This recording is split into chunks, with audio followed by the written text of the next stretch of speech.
ಮೆರವಣಿಗೆಯ ವೇಳೆ ಕಲ್ಲು ಚಪ್ಪಲಿ ತೂರಾಟ ಆಗಿದೆ. ಬಾಗಲಕೋಟೆ ಹಳೆ ನಗರದಲ್ಲಿ ಈ ಒಂದು ಘಟನೆ ನಡೆದಿರುವಂತದ್ದು. ಮಸೀದಿ ಬಳಿ ಮೆರವಣಿಗೆ ತೆರಳ್ತಾ ಇದ್ದ ವೇಳೆ ಕಲ್ಲು ತೂರಾಟ ಆಗಿದೆ ಅನ್ನೋದು ಗೊತ್ತಾಗ್ತಾ ಇದೆ. ಈ ವೇಳೆ ಎಸ್ಪಿ ಸಿದ್ಧಾರ್ಥ್ ಗೋಯಲ್ ಸೇರಿ 4-5 ಜನರಿಗೆ ಗಾಯ ಆಗಿದೆ ಅನ್ನೋದ್ರ ಬಗ್ಗೆ ಮಾಹಿತಿ. ಡಿಜೆ ಆಪರೇಟರ್ಗೆ ಕಲ್ಲೆಸೆದಿದ್ದಾರೆ ಕಿಡಿಗೇಡಿಗಳು ಅನ್ನೋದ್ರ ಬಗ್ಗೆ ಮಾಹಿತಿ ಸಿಗ್ತಾ ಇದೆ. ಗಮನಿಸ್ತಾ ಇದ್ದೀರಾ, ಇದು ಶಿವಾಜಿ ಜಯಂತಿಯ ಸಂದರ್ಭದಲ್ಲಿ ಈ ರೀತಿಯಾದಂತಹ ಒಂದು ಅವಘಡ ಸಂಭವಿಸಿರೋದು. ಕಿಡಿಗೇಡಿಗಳು ಕಲ್ಲು ತೂರಾಟ, ಚಪ್ಪಲಿ ತೂರಾಟವನ್ನ ಮಾಡಿದ್ದಾರೆ. ದೃಶ್ಯವನ್ನು ಗಮನಿಸ್ತಾ ಇದ್ದೀರಾ, ಚಪ್ಪಲಿ ಬಂದು ಬೀಳ್ತಾ ಇರೋದು. ಸ್ಥಳದಲ್ಲಿ ಪೊಲೀಸರು ಮತ್ತು ಸ್ಥಳೀಯರ ನಡುವೆ ನೂಕಾಟ ಆಗಿದೆ, ವಾಗ್ವಾದ ಆಗಿದೆ. ಚೆನ್ನಾಗಿ ನಡ್ಕೊಂಡು ಹೋಗ್ತಾ ಇದ್ದಂತ ಮೆರವಣಿಗೆಯಲ್ಲಿ ಯಾರೋ ಕುತಂತ್ರಿಗಳು, ಕಿಡಿಗೇಡಿಗಳು ಈ ಕೆಲಸ ಮಾಡಿದ್ದಾರೆ. ಬಾಗಲಕೋಟೆಯ ಹಳೆ ನಗರದಲ್ಲಿ ನಡೆದಿರುವಂತಹ ಘಟನೆ ಇದು. ಕಲ್ಲು ಬಿದ್ದಂತ ಹಿನ್ನೆಲೆಯಲ್ಲಿ ಎಸ್ಪಿಗೂ ಕೂಡ ಸಣ್ಣ ಪುಟ್ಟ ಗಾಯಗಳಾಗಿದೆ ಅನ್ನೋದ್ರ ಬಗ್ಗೆ ಮಾಹಿತಿ ಸಿಗ್ತಾ ಇದೆ.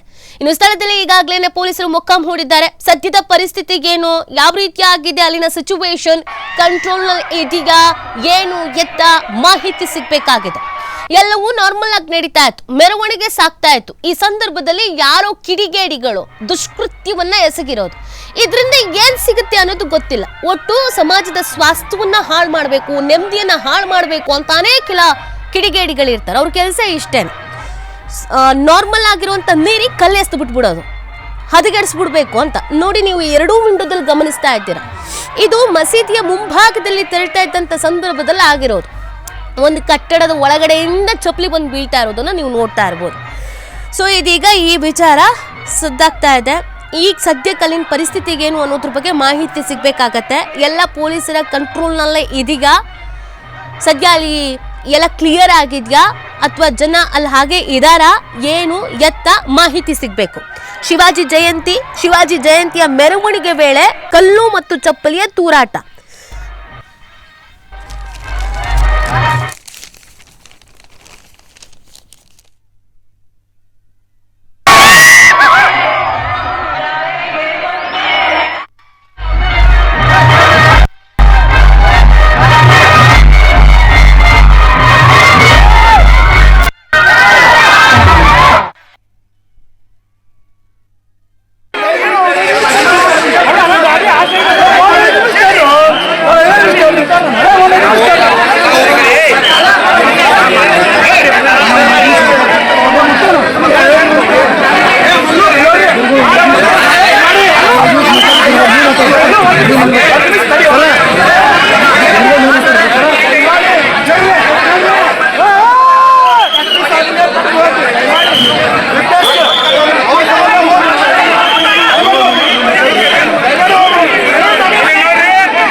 ಶಿವಾಜಿ ಜಯಂತಿಯ ಸಂದರ್ಭದಲ್ಲಿ ಮೆರವಣಿಗೆ ಹೋಗ್ತಾ ಇತ್ತು.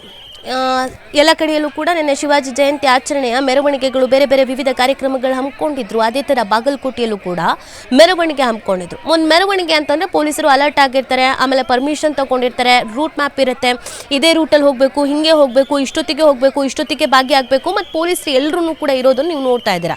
ಪೊಲೀಸರೇ ಇಲ್ದೇ ಏನೋ 4-5 ಜನ ಹೋಗ್ತಾ ಇದ್ರು ಅನ್ನೋ ಲೆಕ್ಕಾಚಾರ ಅಲ್ಲ. ಏನೇನು ಇದಕ್ಕೆ ಕ್ರಮಗಳನ್ನು ಕೈಗೊಳ್ಳಬೇಕಾಗಿತ್ತು ಅದ್ರ ಮುಖಾಂತರವಾಗೇನೆ ಹೋಗ್ತಾ ಇದ್ದಾರೆ. ಆದರೆ ಒಂದು ಮಸೀದಿಯ ಮುಂಭಾಗದಲ್ಲಿ ಹೋಗ್ತಾ ಇದ್ದಂಥ ಸಂದರ್ಭದಲ್ಲಿ ಚಪ್ಪಲಿಯನ್ನು ತೂರಿರುವಂಥದ್ದು ಕಿಡಿಗೇಡಿ ಕೃತ್ಯವನ್ನು ಮಾಡಿರುವಂಥದ್ದು ಕಿಡಿಗೇಡಿಗಳು. ಯಾವ ಕಡೆಯಿಂದ ಚಪ್ಪಲಿ ಬಂದು ಬಿದ್ದಿದೆ ಅನ್ನೋದನ್ನು ವಿಡಿಯೋದಲ್ಲಿ ನೀವು ನೋಡ್ತಾ ಇದ್ದೀರಾ. ಇದಕ್ಕಿನ್ನು ಸಾಕ್ಷಿ ಯಾರು ಚಪ್ಪಲಿ ಎಸೆದ್ರು, ಎಲ್ಲಿಂದ ಎಸೆದ್ರು, ಚಪ್ಪಲಿ ಎಸೆದ್ರು ಇಲ್ವೋ ಗೊತ್ತಿಲ್ಲ, ಇವರೇ ಎಸ್ಕೊಂಡ್ರೇನೋ ಅದು ಹೆಂಗೋ ಏನೋ ಅನ್ನೋದಕ್ಕೆ ವಿಡಿಯೋ ಸಮೇತ ಸಾಕ್ಷಿ ಸಿಗ್ತಾ ಇದೆ. ಚಪ್ಪಲಿ ನೀಟಾಗಿ ಬಂದು ಬೀಳ್ತಾ ಇರೋದು. ಮತ್ತೆ ಅಕಸ್ಮಾತ್ತಾಗಿ ಬಿದ್ದುಬಿಡ್ತು, ಗೊತ್ತಿಲ್ಲದೆ ಬಿದ್ದುಬಿಡ್ತು ಅಂತ ಅಂತೂ ಅಲ್ಲ, ಇದು ಬೇಕಂತ ಬಿದ್ದಿರೋದು ಅನ್ನೋದು ಕೂಡ ಗೊತ್ತಾಗ್ತಾ ಇದೆ. ಸದ್ಯಕ್ಕೆ ಮಾಹಿತಿ ನಮಗೆ ಸಿಗಬೇಕಾಗಿರೋದು ಏನು ಅಂದರೆ ಸಿಚುವೇಶನ್ ಪೊಲೀಸರ ಕಂಟ್ರೋಲ್ನಲ್ಲಿ ಇದೆಯಾ ಅನ್ನೋದ್ರ ಬಗ್ಗೆ ಮಾಹಿತಿ ಸಿಗಬೇಕು. ಯಾಕಂದರೆ ಅಲ್ಲಿ